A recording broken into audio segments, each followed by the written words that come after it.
Bienvenidos a la patria nuestra de cada día. Un espacio para compartir datos de historia, cultura y los acontecimientos que conforman la memoria colectiva de este maravilloso Ecuador. Soy Adulcir Saad y es un honor compartir este tiempo con ustedes. 26 de junio de 1972. Primer barril de petróleo ecuatoriano y creación de CEPE. Para nadie era un secreto que la Amazonía guardaba bajo su suelo enormes yacimientos de petróleo, por simple lógica. Pero el presidente Galo Plaza Lasso declaró en 1948 que no existían yacimientos de hidrocarburos y que había que dejar de buscarlos porque el Oriente era un mito.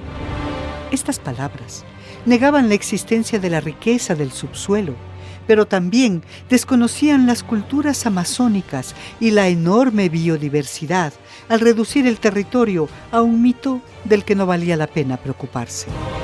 Sin embargo, esta declaración no cerró las puertas para las petroleras extranjeras, simplemente las postergó.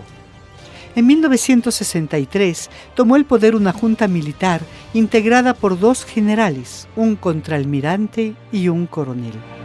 Esta junta militar aplicó prácticas de represión contra las manifestaciones civiles y las organizaciones sociales que se oponían a la dictadura, pero además entregó una concesión de 1.4 millones de hectáreas a las compañías norteamericanas Texaco y Gulf por un plazo de 40 años, prorrogable por 10 años más, es decir, hasta el año 2014.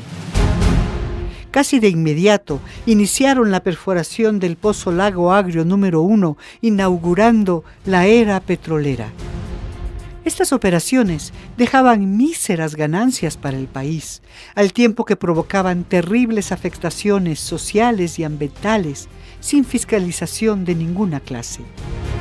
El saldo que dejó Texaco se traduce en una brutal contaminación ambiental, lo que llevó a las comunidades a entablar demandas legales internacionales que lamentablemente han dejado en la impunidad a la corporación transnacional.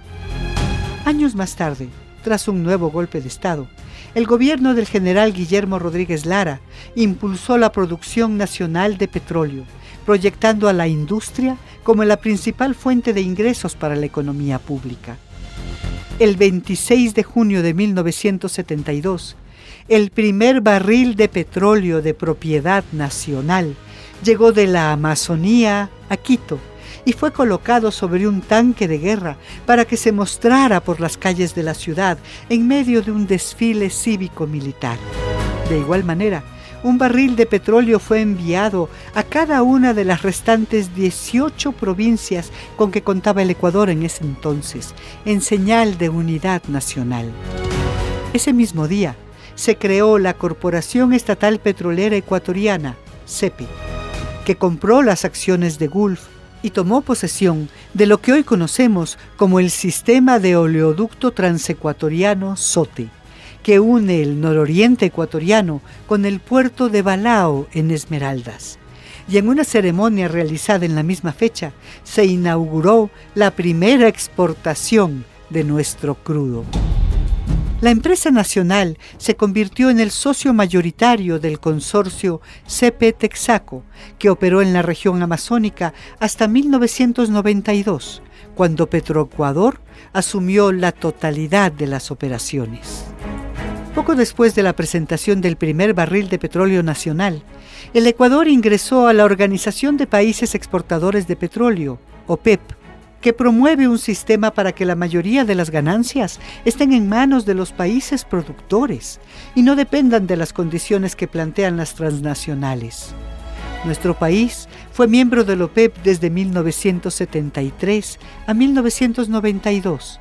Se reintegró después en el año 2007, cuando se plantearon nuevamente políticas soberanas para el manejo del petróleo, pero en el 2019 se retiró, con la llegada de gobiernos entreguistas al servicio de corporaciones internacionales.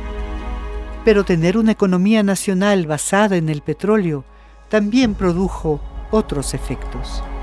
Durante sucesivas dictaduras, el país accedió a crecientes créditos internacionales que consolidaron la lógica de la perversa deuda eterna. El presupuesto del Estado depende en más de un 70% de los ingresos petroleros, y cuando la producción nacional decae o los precios internacionales bajan, se afecta a la economía pública en grandes proporciones. Además, la riqueza que generó el petróleo fue mal distribuida o no lo fue en absoluto. Produjo enormes ganancias para las clases más favorecidas, pero profundizó las diferencias sociales, creando nuevas fronteras de pobreza, marginalización y exclusión social.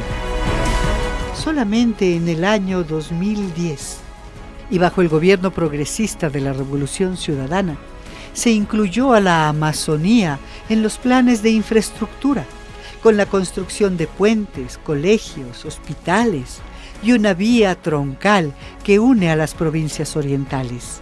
Además, se aprobó una ley que permite una redistribución económica para las regiones donde se produce el recurso, con porcentajes directos para obras en provincias, municipios y parroquias. Actualmente, Petroecuador es la más importante empresa pública del país y la mayor fuente de ingresos para nuestra economía.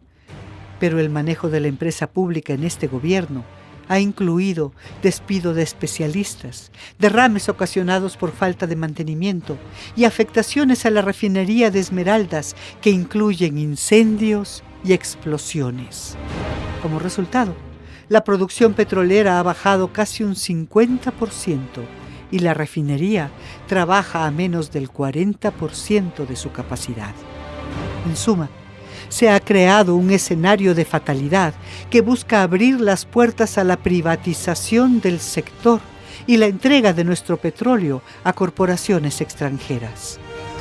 Como país, debemos defender nuestro mayor recurso y fortalecer la industria nacional. Pero también nos corresponde exigir una mejor redistribución de la riqueza y la creación de una economía postpetrolera donde el ser humano y la naturaleza sean el mayor compromiso del Estado. Gracias por habernos acompañado en esta Patria Nuestra de cada día. Un espacio para recordar quiénes somos, de dónde venimos y hacia dónde caminamos juntos. Hasta la próxima.